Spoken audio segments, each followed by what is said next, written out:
Hello നമസ്കാരം. Easy class Y മൂസിയിലേക്ക് എല്ലാവർക്കും സ്വാഗതം. 9ാം ക്ലാസ്സിലെ കേരള പാഠാവലിയിലെ ഒന്നാമത്തെ പാഠമായ സുഹൃതഹാരങ്ങൾ എന്ന കവിതയിലെ ചോദ്യോത്തരങ്ങളാണ് ഇന്ന് ഞാനിവിടെ എടുക്കാൻ പോകുന്നത്. അതിൽ ഒന്നാമത്തെ ചോദ്യം എന്താണെന്ന് നോക്കാം. അല്ലല്ലെന്തു കഥയേതു കഷ്ടമേ, അല്ലലാങ്ങു ജാതി മറന്നിതോ. മാതങ്കി ഇങ്ങനെ ചോദിക്കാനിടയായി എന്തുകൊണ്ടാവും? നിങ്ങളുടെ നിരീക്ഷണങ്ങൾ അവതരിപ്പിക്കുക. മാതങ്കി എന്ന ചാമർ പെൺകുട്ടി വെള്ളം കോരിക്കൊണ്ട് നിൽക്കുമ്പോൾ ആര്യനായ ആനന്ദഭീഷു ക്ഷീണിച്ച് അവശനായി ദാഹജലം മാതങ്കിയോട് ചോദിച്ചപ്പോൾ അമ്പരന്നുകൊണ്ട് അവൾ നൽകുന്ന മറുപടിയാണിത്. ഇതാണ് സന്ദർഭം. പണ്ടുകാലങ്ങളിൽ ജാതീയമായ അടിമത്ത ചിന്ത വളരെ ശക്തമായിരുന്നു. അതായത് താഴ്ന്ന ജാതി, ഉയർന്ന ജാതി എന്ന തരത്തിലായിരുന്നു വേർതിരിച്ചത്.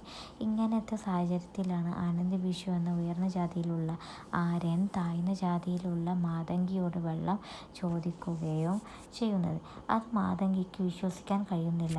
അവളുടെ ജീവിതത്തിൽ ഇത് ആദ്യത്തെ കാര്യമായത് കൊണ്ടാവാം വിശ്വസിക്കാൻ കഴിയാതെ വന്നത്.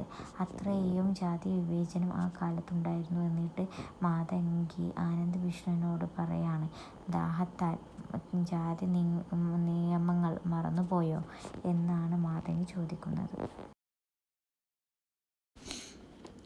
ഇനി രണ്ടാമത്തെ ചോദ്യം. കറ്റക്കാർ കൂന്തൽ മൂടി തലവൈ മുറ്റുമാംസ്യം മറഞ്ഞു കിടക്കുന്ന ചാരുസാരിയൊതുക്കി ചെറുചിരി ചോരുചോരുവാ ചെറുവിടർത്തവൾ മാതങ്കിയെ വാക്കുകളിൽ വരിച്ചിരിക്കുന്നത് നോക്കൂ.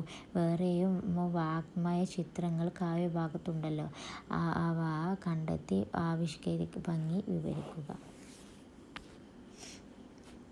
ഇവിടെ കവി മാതങ്കിയെ വരികളിലൂടെ രൂപഭംഗി വർണ്ണിക്കുകയാണ്. അതിനു വേണ്ടി ഉപയോഗിച്ചത് വാഗ്മയ ചിത്രമാണ്. വാക്കുകൊണ്ട് നമ്മളുടെ മനസ്സിൽ കവി വരക്കുന്ന ചിത്രമാണ് വാഗ്മയ ചിത്രം. നല്ല നീളമുള്ള കറുത്ത തലമുടി, ശരീരത്തിലൂടെ മുട്ടുവരെ മറച്ചുകൊണ്ട് കിടക്കുന്ന സാരി ഒതുക്കി വെച്ചിട്ട് ഒരു ചിരിയോടെ നിൽക്കുന്ന മാതങ്കിയാണ് ഇവിടെ വർണ്ണിക്കുന്നത്. പണ്ട് കാലങ്ങളിൽ താഴ്ന്ന ജാതിയിലുള്ളവർ ഉയർന്ന ജാതിക്കാരെ കാണുമ്പോൾ മുഖവും ശരീരവും മറച്ചു താഴ്ന്നു പോകുന്ന രീതിയായിരുന്നു. അതുകൊണ്ടാണ് ലജ്ജയുള്ള രീതിയിൽ ഒരു ചെറിയ ചിരി മാത്രം ഉണ്ടായത്. ഈ കവിതയിൽ മാതങ്കിയുടെ ശരീരത്തെയും സ്വഭാവത്തെയും നല്ല വ്യക്തമായി കവി കാണിച്ചു തരുന്നുണ്ട്. ഇനി അടുത്ത ചോദ്യം. പിന്നെ തർക്കം പറഞ്ഞില്ലയോമലാൾ തന്നെയാണവൾ കല്ലല്ലിരുമ്പല്ല. പുണ്യശാലിനി നീ പകർന്നിടുമീ തണ്ണീർ തന്നുടെ യോരോരോ തുള്ളിയും. അന്തമറ്റ സുഹൃതഹാരങ്ങൾ കാവ്യസന്ദർഭത്തിന് മാറ്റുകൂട്ടുന്ന മറ്റ് പ്രയോഗങ്ങൾ കൂടി കണ്ടെത്തി വിശകലനക്കുറിപ്പ് തയ്യാറാക്കുക. ഉത്തരം നോക്കാം. തൂമ തേടും എന്ന് പറഞ്ഞാൽ ഭംഗിയുള്ള ഒരു പാളയെ ഇവിടെ വിശേഷിപ്പിക്കുന്നത്. മാതങ്കി വെള്ളം കോരുമ്പോൾ ആനന്ദഭീഷു അത് കാണുകയാണ്. അപ്പോൾ പാളയെ കുറിച്ച് പറയാണ്. അത് മാതങ്കിയെ കൂടി കൂട്ടിച്ചേർക്കുന്നുണ്ട്. മാതങ്കിയുടെ ഉള്ളിലെ ഭംഗിയും ഇവിടെ സൂചിപ്പിക്കാം. ശുദ്ധി, പൂർണ്ണത, ശോഭ എന്നും തൂമ എന്ന പദത്തിന് അർത്ഥമുണ്ട്. കൃപകാര സമോഹനം.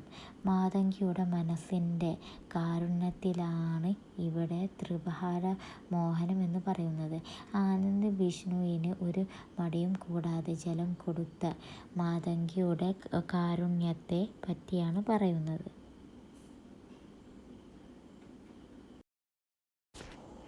വിസ്ഫാരിത താരമായി, വിസ്മയത്തിൽ തിളങ്ങിയെന്നാണ് ഇതിൻ്റെ അർത്ഥം.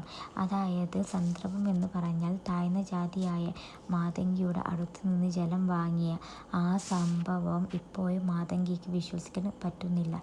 ഈ കാരണം കൊണ്ടാണ് മാതങ്കി വിസ്മയത്തിലായത്. പുണ്യശാലിനി സുഹൃതഹാരങ്ങൾ. ആനന്ദഭീഷുവിന് ജലം കൊടുത്തത് കൊണ്ട് അദ്ദേഹം മാതങ്കിയെ കുറിച്ച് പറയുന്നതാണ്.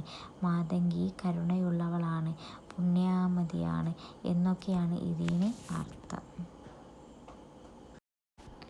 ഇനി അടുത്ത ചോദ്യം നോക്കാം. മനുഷ്യൻ്റെ ജാതി മനുഷ്യത്വമാണ്. ശ്രീനാരായണ ഗുരു. എൻ്റെ സാമൂഹിക ദർശനം 3 വാക്കുകളിൽ സംഗ്രഹിക്കാവുന്നതാണ്: സമത്വം, സ്വാതന്ത്ര്യം, സാഹോദര്യം. Doctor BR. അംബേദ്കർ.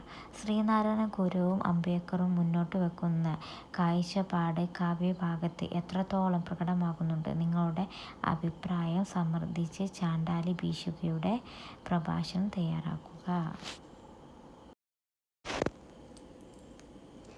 ശ്രീനാരായണ ഗുരു എന്ന് പറയുന്ന വ്യക്തിയെ ഒരിക്കലും മറക്കാൻ കഴിയില്ല. കാരണം ജാതി എന്ന് പറഞ്ഞാൽ മനുഷ്യൻ്റെ ജാതി മനുഷ്യനാണ്. അതുപോലെ ഒരു ജാതി, ഒരു മതം, ഇങ്ങനെയൊക്കെയുള്ള മനുഷ്യർ രണ്ടല്ല ഒന്നാണ് എന്ന് നമ്മളെ പഠിപ്പിച്ച വ്യക്തിയാണിത്. ഇത് തന്നെയാണ് ആനന്ദ് ഭിക്ഷുവും പറയുന്നത്. അതും ഒരു കവിയിലൂടെ കാണിച്ചു തന്നു.